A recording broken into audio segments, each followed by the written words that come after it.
Assalamualaikum warahmatullahi wabarakatuh. Kembali lagi dengan saya di sini. Bagaimana kabar kalian semuanya? Semoga kalian tetap baik-baik saja. Nah, pada edisi kali ini, di sini saya akan membahas atau memberikan beberapa tips untuk kalian yang ingin membeli iPhone second ataupun iPhone baru secara online. Nah, dengan ini saya harap teman-teman semua jadi tahu. Dan sebelumnya jangan lupa untuk subscribe dan juga share video ini agar teman-teman kalian mungkin nanti tidak ada yang tertipu ataupun keluarga kalian juga tidak ada yang tertipu untuk membeli iPhone secara online. Oke, mari kita simak videonya.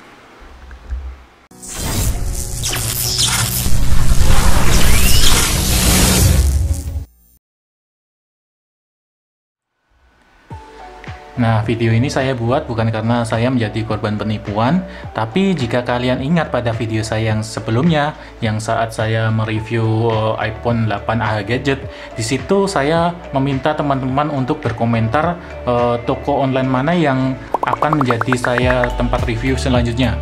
Nah, setelah saya cek satu persatu, ada beberapa yang mencurigakan sekali. Nah, untuk itu saya akan memberikan tips untuk pembelian iPhone online agar Anda terhindar dari penipuan. Tapi sekali lagi di sini saya memohon untuk kalian share video ini dan juga jangan lupa subscribe, dimana agar teman-teman kalian juga tidak akan tertipu ataupun keluarga kalian tidak akan tertipu. Oke, langsung kita mulai saja.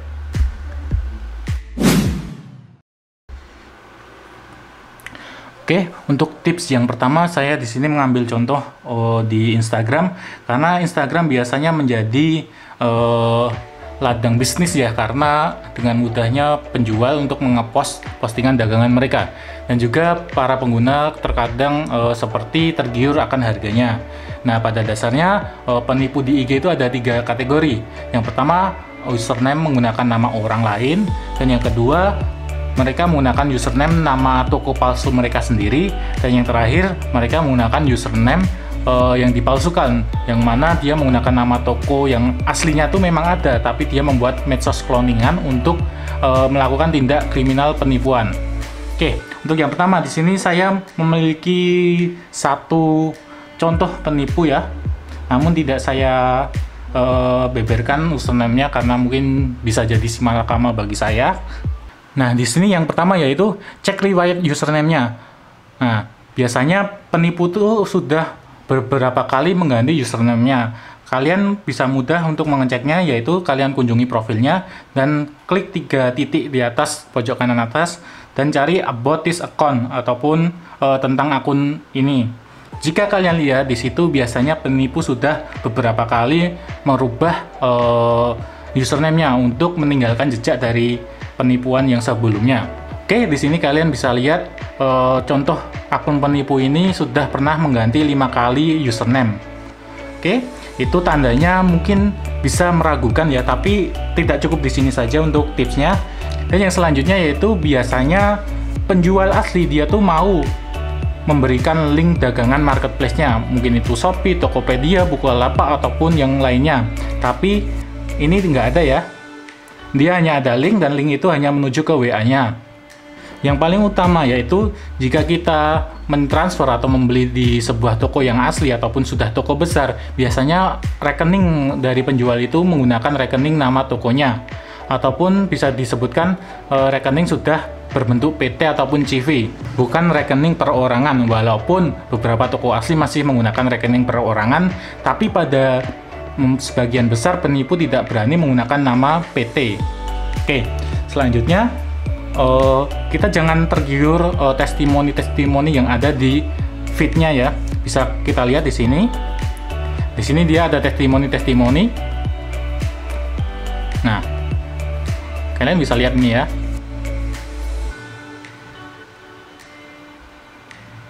Dia memegang iPhone. Nah, pada dasarnya mereka tidak memberikan iPhone tersebut, tapi melakukan endorse. Endorse itu sangat mudah dilakukan. Kalian hanya modal cukup 150 hingga 1 jutaan mungkin, tergantung orang itu terkenal atau enggak, atau hanya modal cantik atau ganteng saja. Nah, itu biasanya mereka endorse pesan di TikTok, karena sekarang mungkin TikTok agak booming juga. Dan ya itu penipu selalu menggunakan cara kotor ya untuk menarik pelanggan. Jadi dia menyewa orang yang cantik ataupun yang agak terkenal supaya calon korban itu mudah percaya dan beli dan akhirnya tertipu. Oke, itu poin yang tadi, jangan tergiur atas testimoninya. Nah, yang terakhir kita harus cek harganya, apakah itu masuk akal atau enggak. Masa kita lihat nih, ini dia jualan ya, promo iPhone 6 Plus 128GB, harganya 1.050.000, original 100%, garansi iBox 1 tahun, dan gratis Apple Watch Series 3. Bayangkan ya, Apple Watch Series 3 aja harganya masih 4 jutaan. Dan jika dia bilang barang semua itu BM, ya itu tetap tidak masuk akal. Se-BM-BM-nya iPhone, harga barunya tidak mungkin semurah ini. Kalian harus catat ya, se-BM-BM-nya iPhone, harga barunya tidak semurah ini. Selanjutnya, nah di sini ada iPhone 8 64GB, harganya 1.500.000, warna lengkap, garansi iBox 1 tahun, full set. Nah itu kan agak aneh ya, iPhone 8 1.500.000. Nah, iPhone 8 Plus 256GB 1.800.000 full set, garansi 100%, garansi iBox 1 tahun. Ingat ya, harga HTC pun masih nggak dapat nih untuk harga segini. Nah ini ada juga iPhone X 256GB 2 juta, dapat free Apple Watch Series. Dah ini kan terlalu banget ya nipunya. Nah kalian juga lihat nih, iPhone 11 2.450.000 full set. Kalian bayangkan aja, iPhone 11 itu harga barunya masih belasan juta. Misalkan dia jual baru, nggak mungkin harganya bisa cuma 20% dari harga normalnya. Itu kan jelas penipuan banget ya. Dan juga kalian juga harus tahu, jika penjual menjual harga segini, dia berapa ngambil untungnya. Pastikan ada HPP-nya, harga pokok penjual dari Apple-nya itu sendiri. Nah, jika seharga 2.450.000, emang mesin-mesin itu dihargai berapa dari pihak Apple-nya? Itu kan nggak wajar ya, nggak masuk akal juga. Nah, ini juga ada testimoni, itu jangan kalian percaya. Nah ini kasihan banget nih, banyak yang tertipu, udah ada yang transfer sejumlah segini, 1.100.000. Oke. Nah, di sini ada yang cukup lucu sekali ya. Bentar, saya carikan. Nah, ini ya, ini nggak tahu itu penipunya terlalu pinter atau terlalu pinter banget. Kalian lihat tadi kan dia menjual dengan garansi iBox 1 tahun, original 100%. Nah, dia bilang banyak yang menanyakan barang yang kita jual HTC, refurbished atau replika ya, dan kenapa murah? Dia menulis seperti ini, dia menjawab produk black market. Kenapa harga murah? Ya karena barang itu tidak melalui pajak bea cukai masuk ke Indonesia. Jadi dia berdalih produknya itu black market. Tapi kok dia memiliki dia mengiklankan produknya dengan garansi iBox 1 tahun. Nah, padahal kan iBox itu nggak black market. Kan aneh itu. Oke, kita lanjut untuk cek postingannya. Di sini dia iklan lagi promo iPhone XR 256GB, harganya 2 juta. Warna lengkap, full set, original, garansi resmi iBox 1 tahun. New, dapat gratis Apple Watch Series 3, free case, tempered glass, free ongkir. Nah, kalian coba pikirin ya, iPhone XR 256GB, harga barunya masih di atas 10 jutaan atau belasan juta. Dan harga BM-nya mungkin terpaut 1 juta aja jika dia memang benar-benar menjual BM. Nah, untuk harga secondnya untuk saat ini iPhone XR 256GB seharga sekitar 8 jutaan atau 9 jutaan itu secondnya. Secondnya pun second BM, bukan second iBox. Nah, di sini dia menambahkan free Apple Watch Series 3. Apple Watch Series 3 itu harga barunya sekitar 4 jutaan ya. Jadi, jika dia benar-benar nggak nipu, iPhone XR 11 jutaan atau belasan jutaan ditambah Apple Watch Series 3 4 jutaan, ya mungkin sekitar 15 jutaan ke atas ya untuk harga normalnya. Tapi dia jual 2 juta, itu kan nggak masuk akal banget. Jadi kalian kalau ada iklan menjual iPhone 2 jutaan, itu pasti penipuan. Harga HTC pun nggak dapat itu segitu. Oke, selanjutnya mungkin kita ke tips yang kedua. Nah, dan selanjutnya tips yang nomor 2, di sini saya akan membahas bagian dari website e-commerce. Nah, website e-commerce itu berbeda lagi dengan marketplace seperti Shopee, Bukalapak, Tokopedia, dan lain-lain. Itu berbeda. Nah, website e-commerce itu biasanya mereka pemiliknya yaitu sebuah toko yang menjual produknya secara online di web tersebut. Nah, kalian pasti pernah dengar atau pernah melihat toko online dengan alamat www.com ataupun .co.id ataupun .id. Nah, saya sarankan kalian membeli di web yang memiliki domain .co.id ataupun .id. Kenapa? Karena kalau .com itu banyak banget penipunya. Kok bisa? Nah, di sini saya akan melihatkan persyaratan pembuatan domain. Nah, di sini kalian bisa lihat persyaratan pembuatan domain .co.id yaitu harus memiliki SIUP atau TDD atau akta notaris atau surat izin yang setara dan surat bukti kepemilikan merek ataupun hak paten dan juga KTP. Tentunya di sini kita harus melampirkan atau scanan dari izin usaha kita, izin merek dagang kita, dan juga KTP. Jadi kalau ada .co.id ataupun web dengan domain .co.id menipu, itu mudah dilaporkan dan mudah dilacak karena pemiliknya sudah melampirkan dokumen-dokumen data diri mereka di web servernya ataupun di layanannya. Nah, begitu pula dengan .id juga demikian, tapi ada yang berbeda. Di sini kita harus melampirkan sebuah NPWP perusahaan atau akta pendirian perusahaan dan sebagainya.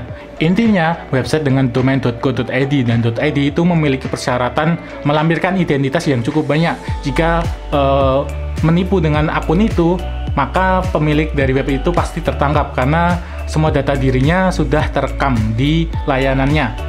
Nah, sedangkan untuk domain.com, di sini kalian bisa mudah membuatnya tanpa harus melampirkan beberapa data diri seperti yang .co.id ataupun .id tadi. Jadi kalian hanya membayar saja, kalian sudah bisa mendapatkan .com, domain.com. Di situ mungkin kalian hanya disuruh membayar sekitar 100 hingga 200 ribu per tahun. Itu untuk domain.com tanpa ada melampirkan data diri. Nah, sedangkan .co.id tadi mungkin kalian bisa dapatkan sekitar 150 hingga 300 ribu per tahun dengan melampirkan data diri juga. Nah, untuk yang .id tadi kalian juga harus melampirkan data diri. Untuk biaya sewanya itu sekitar 500 ribuan per tahun ya. Nah, di situ kalian bisa tahu di mana letak perbedaan dari domain .co.id, .id, dan .com. Dan yang saya notice di sini bahwa .com itu mudah banyak penipuan ya karena tadi dia nggak ada melampirkan data diri di layanannya. Jadi kalau ada penipu ya wassalam, hilang jejak ya. Nah, untuk tips selanjutnya yaitu kalian harus kembali cek kewajaran harganya yang mereka tawarkan. Kembali lagi, jangan mudah tergiur dengan harga murah, karena harga baru itu pasti dia harus membayar kayak biaya mesinnya dan lain-lain. Dan tentunya kalian bisa cek apakah di website tersebut mereka mencantumkan alamat ataupun medsosnya. Biasanya untuk di website mereka akan mencantumkan alamat offline-nya ataupun medsosnya, dan kalian cek medsosnya apakah medsosnya itu terpercaya juga ataupun enggak. Nah, kembali lagi ke tips yang nomor 1 jika kalian mau ngecek medsosnya tersebut. Nah, untuk itu sebelum kita beralih ke tips nomor 3, di sini saya meminta kalian untuk share video ini agar teman-teman kalian ataupun kalian dan keluarga kalian tidak ada yang tertipu. Oke, langsung kita masuk ke tips nomor 3. Nah, pada tips yang sebelumnya kan kita sudah membahas tentang pembelian online di website e-commerce. Namun untuk yang di marketplace ini kan seperti Shopee, Tokopedia, Bukalapak, dan lain-lainnya. Nah, di sini saya akan mencontohkan pembelian di Shopee. Jika kalian ingin membeli barang seperti iPhone ataupun barang lainnya, untuk yang pertama kita lihat reviewnya ya. Di sini kan kalian bisa lihat berapa jumlah terjual barang tersebut. Nah, di sini sudah terjual sekitar 900-an. Nah, itu kan seperti membuat kita akan tergiur karena mungkin percaya ya untuk toko ini. Mari kita cek. Untuk selanjutnya kita harus cek reviewnya.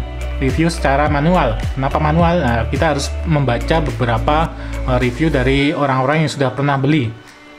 Nah, tidak hanya membaca yang bintang 5 saja, kalian juga harus membaca yang bintang 3, bintang 4 ataupun bintang 2 dan bintang 1.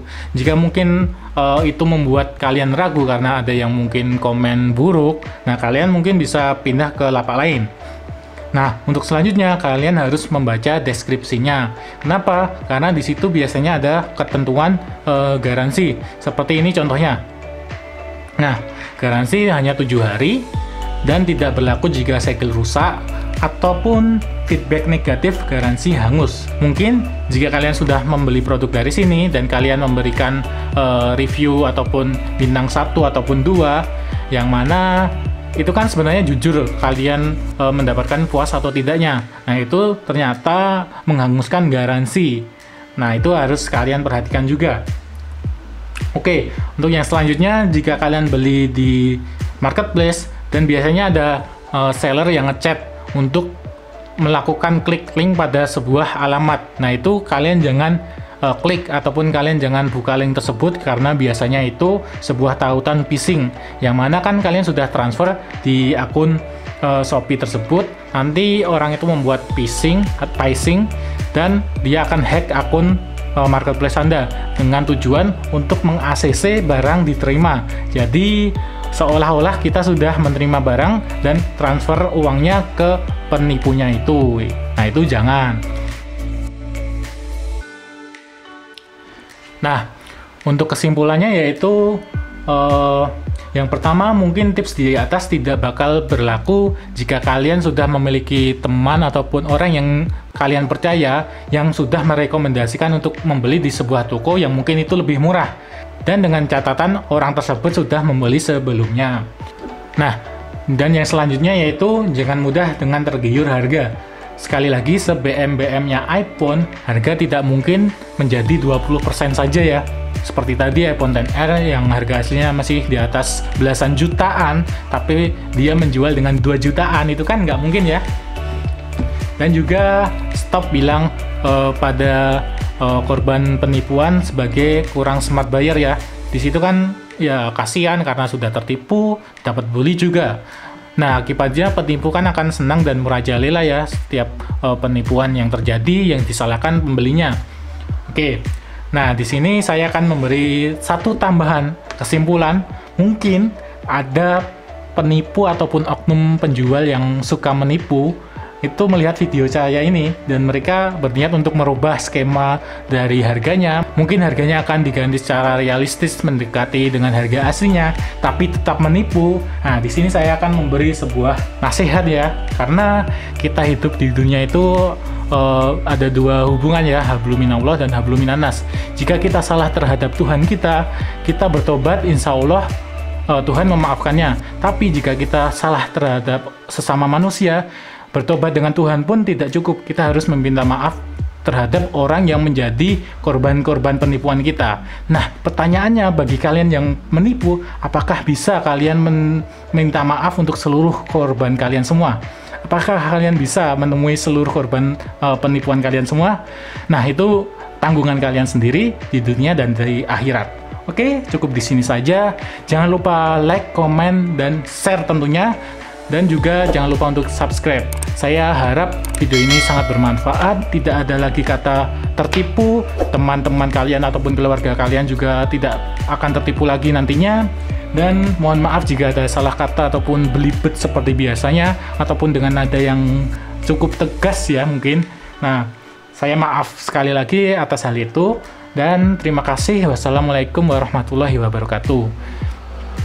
Oh ya, ini video part pertama ya. Nanti saya akan buatkan video part kedua tentang pembelian secara langsung ataupun offline agar tidak salah mendapatkan unit iPhone.